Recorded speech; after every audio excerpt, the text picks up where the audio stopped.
Hello बच्चों, नमस्ते। कैसे हैं आप सब लोग? उम्मीद है शानदार, जिंदाबाद, जबरदस्त होंगे। मैं अंकित भाटी, टीचिंग बाय रोजगार विद अंकित पर आप सभी का स्वागत करता हूं। बच्चे, आप लोग बहुत परेशान थे यूपी में शिक्षक भर्ती को लेकर के। हाँ, शिक्षक भर्ती जो आप चाहते हैं एक्चुअल में वो वाली तो नहीं है ये, लेकिन एक बहुत दिनों से एक चर्चा चल रही थी। उसके लिए डिमांड लगातार जारी है। जो प्राइमरी शिक्षक, अपर प्राइमरी शिक्षक की भर्तियां हैं, वहां पे स्कूलों को एक साथ किया जा रहा है। वो सरकार जो है उन अभ्यर्थियों के साथ जरूर वहां पर अन्याय हो रहा है, और उसमें सरकार की क्या मजबूरियां हैं इसका तो नहीं पता, लेकिन वो बच्चों के नजरिए से काफी गलत हो रहा है जो भी एप्लीकेंट तैयारी करते हैं। अब मैं आज जो जानकारी देने आया हूं वो ये देने आया हूं कि जिन बच्चों ने भी बीएड किया हुआ है, चाहे कितने भी परसेंटेज हो, इससे कोई मैटर नहीं करता, आपने बीएड किया हुआ है, डीएलएड नहीं, केवल बीएड की बात कर रहा हूं, टेट सीटेट भी नहीं किया हो तो भी आप इस फॉर्म को फिल कर पाएंगे। 7,000 से ज्यादा वैकेंसीज हैं। जहां वैकेंसीज बिल्कुल ही आनी बंद हो गई हो, वहां 7-7,500 वैकेंसीज भी एक संजीवनी जैसा लगता है। और 7-7,500 ये वैकेंसीज जो आई हैं, हालांकि जब जीआईसी की हम बात करेंगे, राजकीय विद्यालयों की बात करेंगे, तो ये एक मतलब एक डिसेंट नंबर है वैकेंसीज का। वहां पर इससे ज्यादा वैकेंसीज देखने को नहीं मिलती।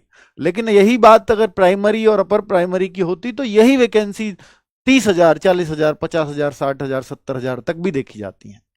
ठीक है, तो अभी आप इसको कम न मान के चलें। अगर राजकीय विद्यालय की बात कर रहे हैं तो प्योर गवर्नमेंट स्कूल जिसको हम बोल सकते हैं, आपने देखे होंगे 11-12 तक के तो बहुत सारे स्कूल गांव गांव में जगह जगह हैं, 12 तक के सरकारी स्कूल, लेकिन सब वो राजकीय नहीं है। ज्यादातर उनमें जो स्कूल है वो सहायता प्राप्त स्कूल होते हैं, एडेड स्कूल होते हैं।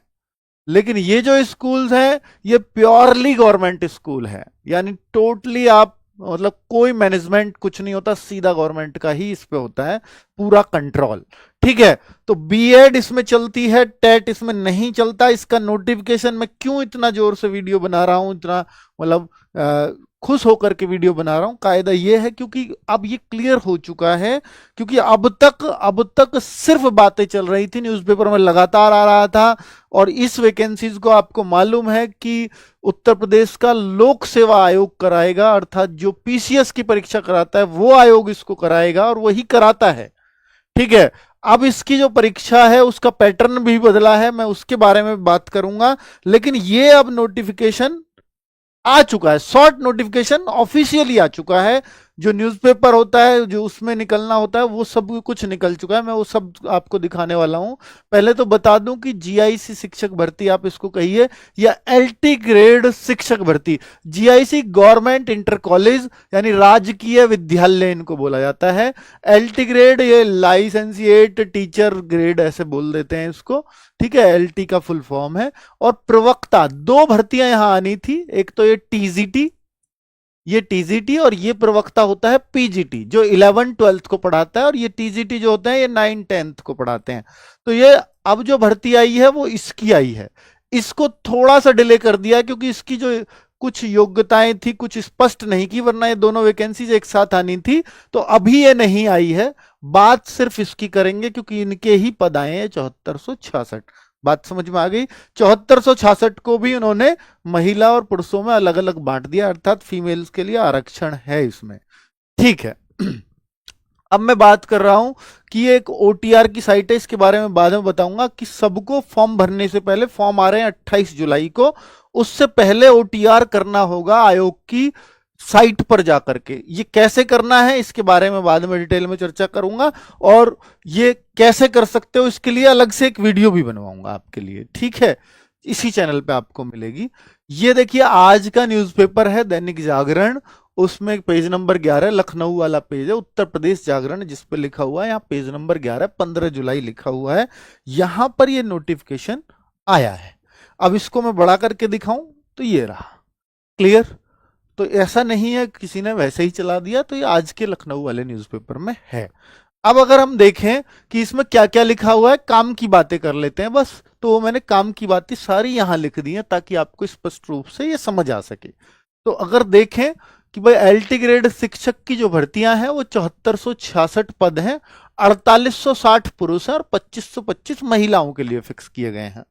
अब बहुत सारे बच्चे ये पूछते हैं कि सर महिलाओं के लिए, लड़कियां स्पेशली पूछती हैं कि महिलाओं के लिए 2525 फिक्स हैं, जो कि काफी कम लगते हैं उनको देखने में, क्योंकि महिलाएं लगभग, महिला पुरुष आधे आधे ही होते हैं इसमें, क्योंकि बीएड उतने ही लोग कर रहे होते हैं। तो अगर हम देखें तो इसमें क्या पुरुषों की सीट पर महिलाएं जा सकती हैं?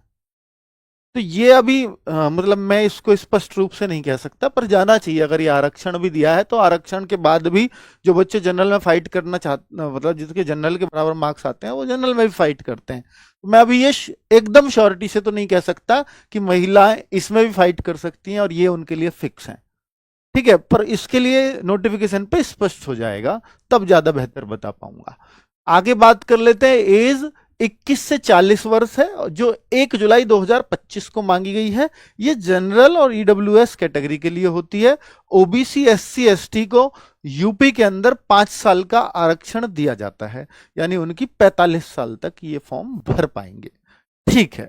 फॉर्म 28 जुलाई से 28 अगस्त के बीच आएंगे। ये सारी जानकारी इसके अंदर दी हुई है, जो पूरी तरह से ऑफिशियल है। 28 जुलाई से 28 अगस्त के बीच फॉर्म आएंगे, यानी इस डेट का बहुत दिनों से बच्चों को इंतजार था। ये अभी संक्षिप्त विज्ञप्ति आई है, केवल इतना ही आया है। इसका फुल जो नोटिफिकेशन है, वो विस्तृत विज्ञापन बोलते हैं उसको, वो 28/7 से ही आयोग की वेबसाइट पर दिया जाएगा, ये बोला है, उससे पहले ये नहीं आएगा।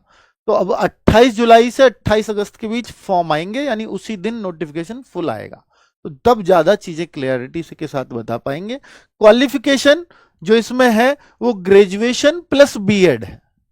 ग्रेजुएशन क्या किया हो, बीए हो, बीएससी हो, बीटेक हो, बीकॉम हो, कोई फर्क नहीं पड़ता, बीएड आपने किया हुआ है तो ग्रेजुएशन प्लस बीएड।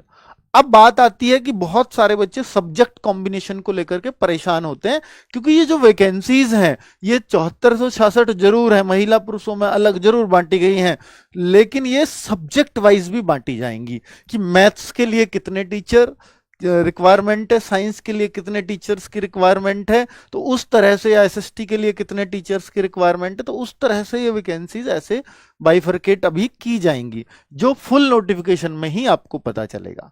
लेकिन फिलहाल आप क्वालिफिकेशन देखें तो ग्रेजुएशन प्लस बीएड। आपके उसे डीएलएड चल जाएगा तो नहीं, क्योंकि डीएलएड जो है प्राइमरी लेवल तक ही मान्य होता है, ऐसा मतलब किया जाता है। अब बात करें बीएड, तो बीएड इसमें चलेगा, दौड़ेगा। अब क्या यूपी टेट और सी टेट की कोई नीड नहीं है इसमें? हमने वो पास नहीं कर रखा, यूपी टेट सी टेट है नहीं पास, तो इसकी नीड नहीं है। जिसने पास कर रखा अच्छी बात है, जिसने नहीं किया उसमें इसमें नीड नहीं है, नो नीड।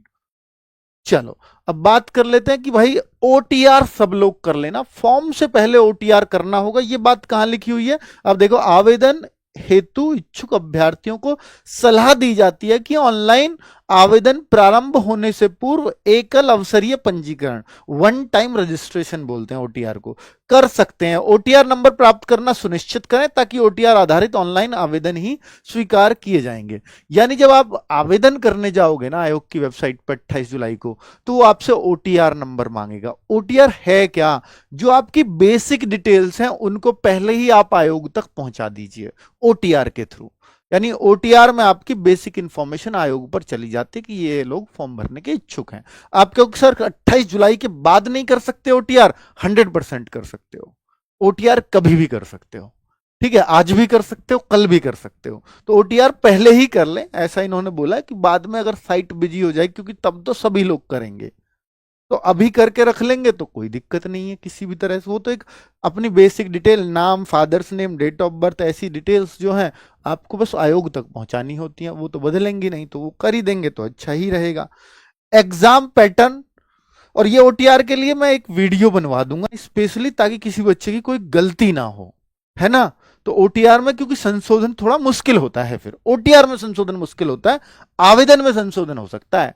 ओटीआर में संशोधन मतलब आपने नाम की स्पेलिंग में गलती कर दी, फादर नेम की स्पेलिंग में, ऐसी गलती हो सकती है बस, तो उसको बता देंगे। तो हालांकि वन टाइम शायद अमेंडमेंट वहां भी किया जा सकता है, ऐसी बात नहीं है, एक बार तो तो एग्जाम पैटर्न क्या होगा, ये सबसे इंपॉर्टेंट बात है, क्योंकि पहले अब तक जो भी ये परीक्षा हुई, कौन सी, ये आपकी एलटी ग्रेड की, शिक्षक की या प्रवक्ता की, जब भी ये पहले भर्ती आई थी तो प्रवक्ता में तो प्री मेंस पहले से होते आए हैं, लेकिन एलटी ग्रेड शिक्षक केवल एक ही पेपर हुआ है। अब तक एक पेपर से ही सिलेक्शन हो गया था जब भी ये भर्ती पहले आई थी। अब तक इसमें 5-7 साल हो गए। तो जब ये भर्ती आई थी तो केवल एक ही पेपर इसके अंदर हुआ था।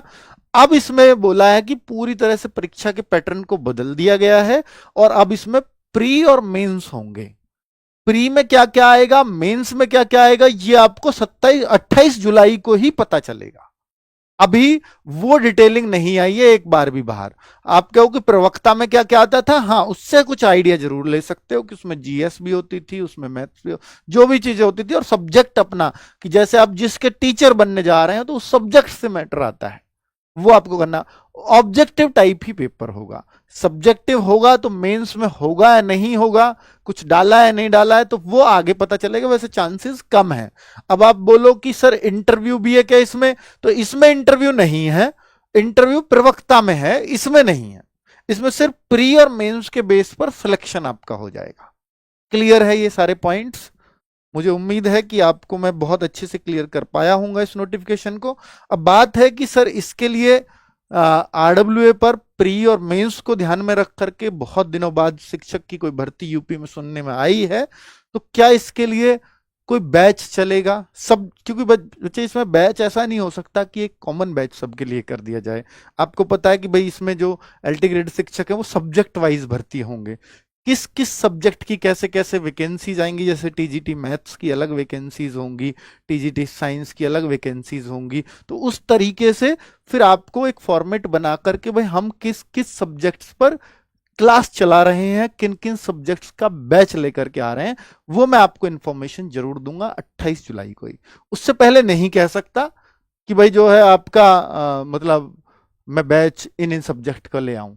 वो वैकेंसीज पर डिपेंड करेगा, आपको किस चीज का बैच चाहिए, किस सब्जेक्ट का कॉम्बिनेशन आपके पास है, आप जरूर हमें कमेंट कर दीजिएगा, तो फिर उस पर विचार कर लिया जाएगा कि किसका बैच लाना अनिवार्य है।